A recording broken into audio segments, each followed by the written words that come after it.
Hello friends, आपका स्वागत है मेरे चैनल भक्ति की शक्ति में। आज मैं आपके लिए मोक्षदा एकादशी व्रत की कथा लेकर आई हूँ।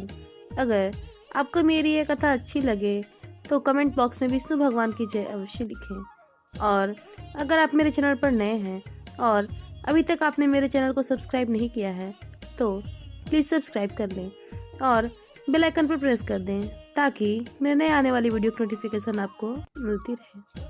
तो आइए शुरू करते हैं मोक्षदा एकादशी व्रत की कथा। बहुत समय पहले की बात है। एक बार धर्मराज युधिष्ठिर कहने लगे कि हे भगवान, मैंने मार्गशीर्ष कृष्ण एकादशी अर्थात उत्पन्ना एकादशी का सविस्तार वर्णन सुना है।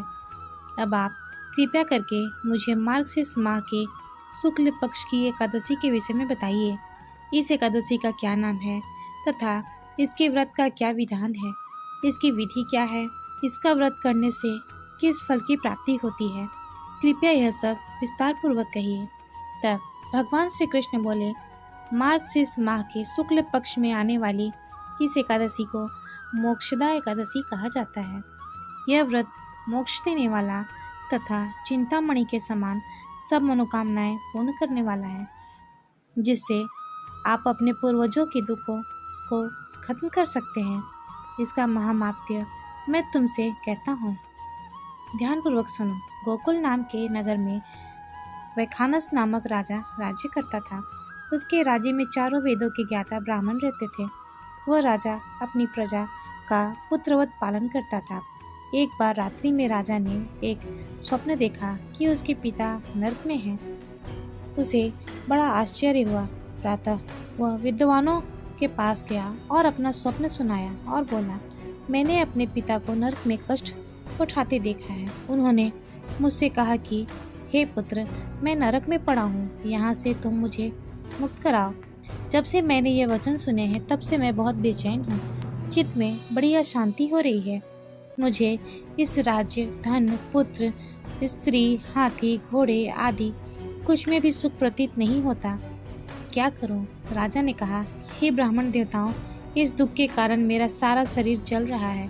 अब आप कृपया करके कोई तप, दान, व्रत आदि ऐसा उपाय बताइए जिससे मेरे पिता को मुक्ति मिल जाए। उस पुत्र का जीवन व्यर्थ है जो अपने माता पिता का उद्धार न कर सके।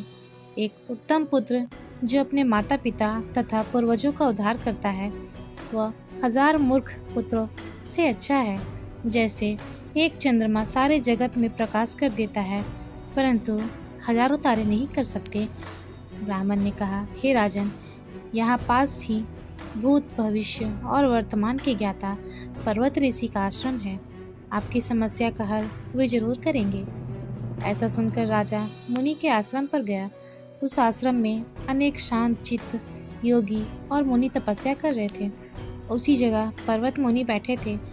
राजा ने साष्टांग दंडवत किया। मुनि ने राजा से कुशल पूछी। राजा ने कहा, हे महाराज, आपकी कृपा से मेरे राज्य में सब सकुशल है, लेकिन अकस्मात मेरे चित्त में अत्यंत अशांति होने लगी है। ऐसा सुनकर पर्वत मुनि ने आंखें बंद की और भूत विचारने लगे। फिर बोले, हे राजन, मैंने योग के बल से तुम्हारे पिता के कुकर्मों को जान लिया है। उन्होंने पूर्व जन्म में कामातुर होकर एक पत्नी को रति दी, किंतु सौत के कहने पर दूसरी पत्नी को ऋतुदान मांगने पर भी नहीं दिया। उसी पाप कर्म के कारण तुम्हारे पिता को नरक जाना पड़ा। तब राजा ने कहा, इसका कोई उपाय बताइए। मुनि बोले, हे राजन, आप मार्गशीर्ष एकादशी का उपवास करें और उस उपवास के पुण्य को अपने पिता को दान कर दें। इसके प्रभाव से आपके पिता की अवश्य ही नरक से मुक्ति होगी।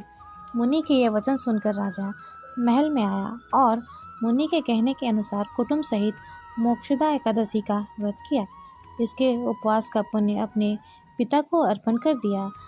इसके प्रभाव से उसके पिता को मुक्ति मिल गई और स्वर्ग में जाते हुए वे पुत्र से कहने लगे, हे पुत्र, तेरा कल्याण हो। यह कहकर स्वर्ग चले गए।